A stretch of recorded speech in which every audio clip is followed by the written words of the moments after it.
উত্তপ্ত সোনার বাজার, কিনতে গেলেই পকেট ফাঁকা। সাধারণ মানুষ হারাচ্ছেন শেষ সঞ্চয়। বারবার কেন বাড়ছে সোনার দাম? মধ্যবিত্তের বিয়েতে সোনা কেনার স্বপ্ন কি তবে স্বপ্নই থেকে যাবে?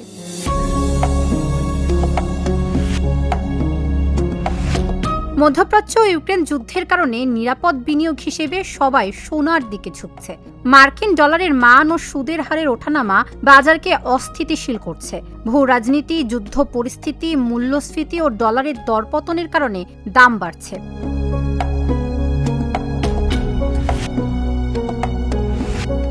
বড় বড় কেন্দ্রীয় ব্যাংকগুলো নিরাপত্তার জন্য ডলার ছেড়ে রেকর্ড পরিমাণ সোনা মজুত করছে।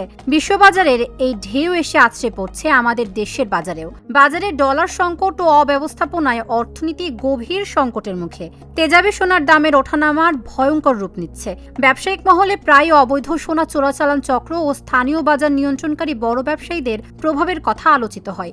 অবৈধ পথে আসা সোনার উপর নির্ভরশীলতা ও এর সাথে জড়িত চক্র বাজার ব্যবস্থায় প্রভাব বিস্তার করে। সৃষ্টি হচ্ছে বৈধভাবে সোনা আমদানিতে জটিলতা।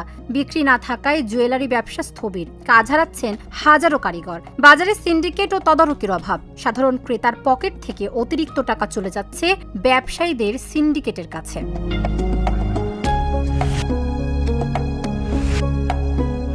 সোনার দামে প্রতিনিয়ত রেকর্ড ভাঙার খেলা চলছে, কিন্তু এই দাম বৃদ্ধি কি শুধুই আভিজাত্যের সংকট, নাকি বড় কোনো অর্থনৈতিক হুমকির পূর্বাভাস?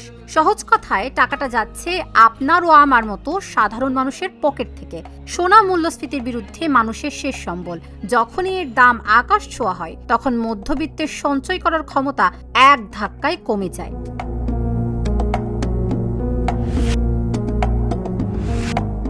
পরিস্থিতি কতটা ভয়াবহ? এখন সোনার গহনা কেনা স্বপ্ন মাত্র।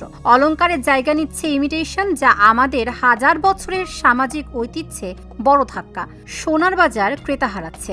সামনে ধেয়ে আসছে আরো বড় বিপদ। সঞ্চয় ভেঙে মানুষ এখন দৈনন্দিন খরচ চালাচ্ছে। এই উচ্চ মূল্য স্পষ্ট করে দিচ্ছে দেশের মুদ্রাস্ফীতি চরম আকার ধারণ করেছে।